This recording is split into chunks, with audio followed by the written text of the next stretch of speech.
Bienvenue, aujourd'hui on se penche sur une source vraiment unique. Un seul texte, mais d'une puissance assez rare. C'est le message du chef d'An-Georges prononcé en 1967. Et ça c'est important, en plein cœur des célébrations du centenaire du Canada. C'est un moment où une nation se célèbre elle-même, et au milieu de cette fête, une voix s'élève pour raconter une toute autre histoire. Ce qui est incroyable avec ce texte, c'est le voyage qu'il nous fait faire.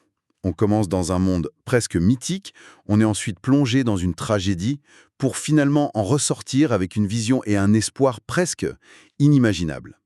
On va essayer de suivre ce cheminement ensemble. Oui, et c'est ce qui le rend si percutant. Il faut vraiment l'entendre comme une contre-narration.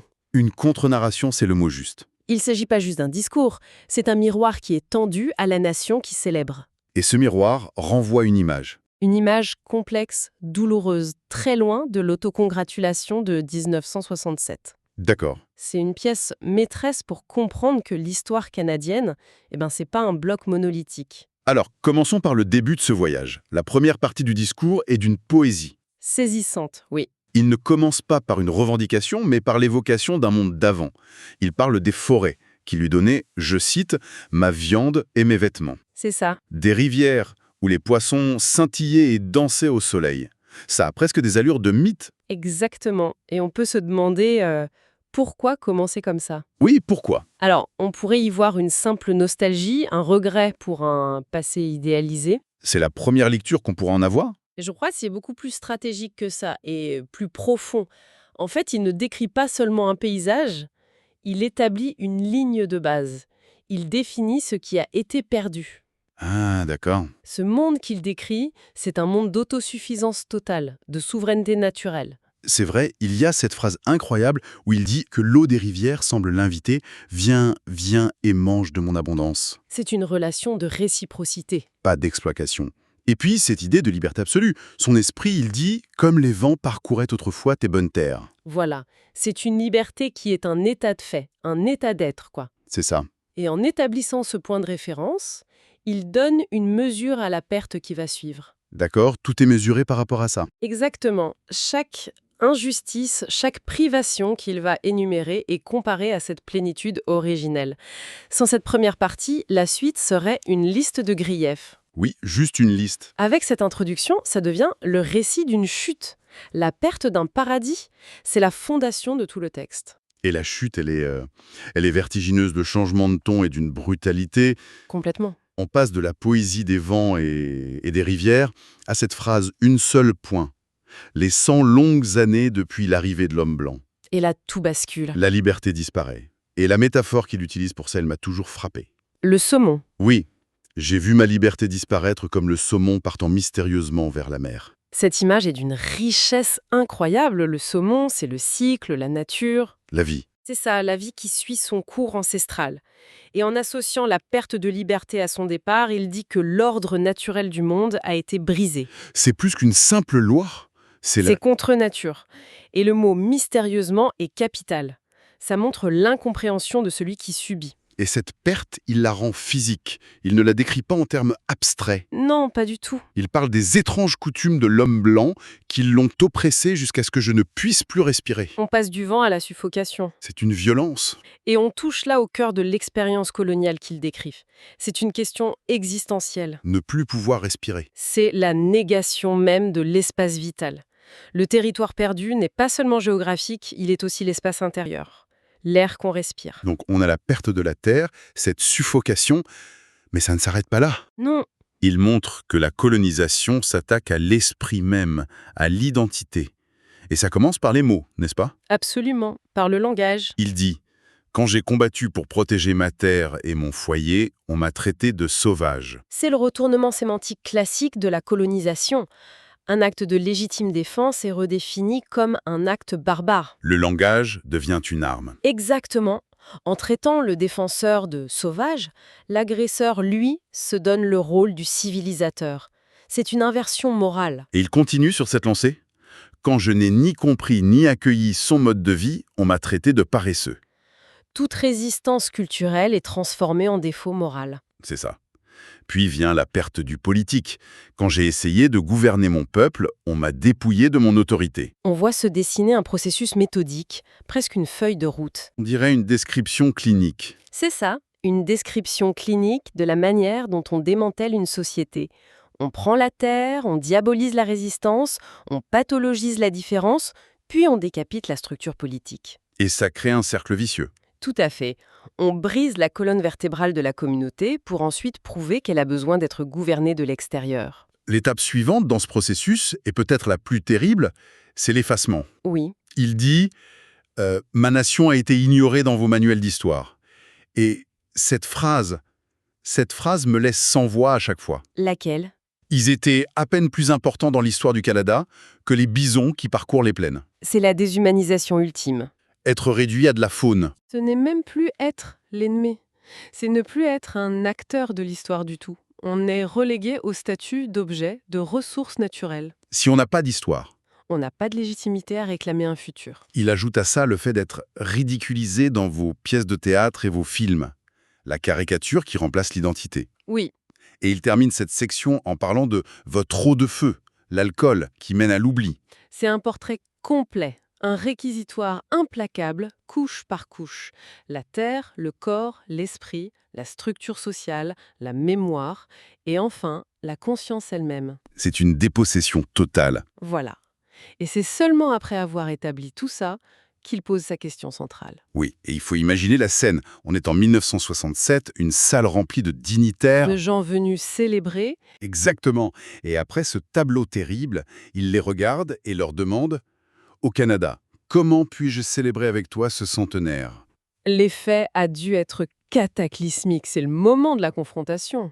Il ne parle plus du passé, là. Non, il parle au présent, à l'Assemblée. La question est rhétorique, bien sûr, mais elle est faite pour créer un malaise profond. Elle force l'audience à se demander « De quel Canada on parle ?» Est-ce qu'on célèbre la même chose? Et sa réponse à sa propre question est d'une ironie mordante. Il énumère les cadeaux qu'il a reçus. « Dois-je te remercier pour les réserves qui me restent de mes belles forêts ?» C'est une technique rhétorique géniale. Il met en contraste réserve, le terme administratif, Et mes belles forêts. La différence est abyssale. Il expose la réserve comme le minuscule enclos qui reste d'un territoire qui était infini. Il continue sur cette lancée pour le poisson en conserve de mes rivières. Ça, je trouve, c'est encore plus puissant. Oui, parce que ça fait écho au début. Au poisson qui scintillait, qui dansait, cette abondance vivante, vibrante est devenue un produit industriel. Mort dans une boîte de conserve. La vie a été littéralement mise en boîte. C'est la rupture du lien. C'est de l'illustration parfaite. Avant, il y avait une relation directe, sacrée. Maintenant, il y a un intermédiaire, l'industrie, le commerce. Le poisson en conserve, c'est la nourriture de la dépendance. Il conclut la liste avec les pertes les plus intimes. Les cicatrices invisibles. La perte de ma fierté et de mon autorité, et le manque de volonté de me battre. C'est le bilan d'un siècle. Et c'est là que le discours aurait pu s'arrêter. Sur une note de désespoir, oui. Il a prouvé son point. Il a démontré l'hypocrisie de la célébration. On s'attendrait à ce qu'il quitte la scène. Mais non. Mais c'est là que le génie du chef dans le Georges opère un retournement spectaculaire. C'est vrai. Le pivot est complètement inattendu. Après tout ça, je m'attendrais à la colère. De l'amertume, oui. Et à la place, on a une prière. Il dit « Ô Dieu du ciel, rends-moi le courage des anciens chefs. C'est un passage de la posture de victime à celle d'acteur. Il cesse de s'adresser à la société canadienne. » Il s'adresse à plus haut. Et la demande est intéressante. Laisse-moi lutter avec mon environnement. Laisse-moi à nouveau dominer mon environnement. Le mot dominer revient. Oui, mais le contexte a changé. Il ne s'agit plus de dominer les forêts. Non? Il le précise juste après, et c'est peut-être la phrase la plus humble et pragmatique du texte. Laquelle? Laisse-moi humblement accepter cette nouvelle culture et à travers elle me relever et aller de l'avant. C'est une reconnaissance que le monde d'avant ne reviendra pas. Il faut composer avec le présent. Exactement. Ce n'est pas un discours réactionnaire, pas un appel à un retour en arrière impossible. C'est une acceptation lucide du terrain de jeu actuel. Mais une acceptation combative? C'est ça. Il dit en somme, d'accord, voici le monde. Comment pouvons-nous y devenir forts? L'humilité ici, c'est de la sagesse. Et la stratégie de transformation, il l'énonce très clairement. C'est presque un plan d'action. Oui, c'est très concret. Je saisirai les instruments du succès de l'homme blanc. Il en cite 2, son éducation, ses compétences. C'est fascinant. Après avoir dénoncé tout ce que cette culture lui a fait, il dit que la solution est de maîtriser ses outils. C'est une stratégie de résilience. Le but n'est pas de devenir l'homme blanc. Non, le but est d'utiliser ces outils pour se renforcer en tant que peuple distinct. Il dit, nous allons apprendre à jouer à votre jeu et nous allons y devenir si bons que nous pourrons nous réaffirmer. L'objectif qu'il fixe est d'ailleurs très ambitieux. Faire de sa race le segment le plus fier de ta société. Pas juste un segment égal, le plus fier. Et ça mène à sa vision finale, presque prophétique, pour les 100 prochaines années. Oui, Il voit ces jeunes siéger dans les maisons de loi et de gouvernement. c'est le point final de la transformation. On est passé de la souveraineté sur la terre à la perte de l'autorité pour finir par demander de siéger au cœur même du pouvoir qui a causé cette perte. C'est une vision de participation pleine et entière. Il ne s'agit plus de vivre à côté du système, mais de l'intégrer pour le changer de l'intérieur. Mais il y a cette phrase très équilibrée qui nuance tout ça. Laquelle? Dirigeant et étant dirigé par la connaissance et les libertés de notre grande terre. Et c'est tout le défi. La vision est celle d'une intégration sans assimilation. Participer sans se renier. Comment participer au pouvoir moderne tout en restant fidèle à une vision du monde ancestrale? Sa vision finale, c'est que les 100 prochaines années seront les plus grandes dans l'histoire fière de nos tribus et nations. Il transforme un siècle de déclin en un tremplin. C'est d'un optimisme et d'une force incroyable. Quel parcours en un seul texte! On part de cette élégie pour un monde perdu. Une communion avec la nature. On traverse ensuite ce réquisitoire implacable d'un siècle de dépossession. Et alors qu'on pense que tout est dit. Le discours s'élève vers une vision d'avenir, une stratégie de renaissance. C'est magistral. Ça l'est, et il nous laisse avec une question qui est, je pense, encore plus pertinente aujourd'hui qu'en 1967. C'est vrai. Cette idée de participer aux structures de pouvoir tout en étant dirigé par la connaissance de notre grande terre. Ça pose une question essentielle.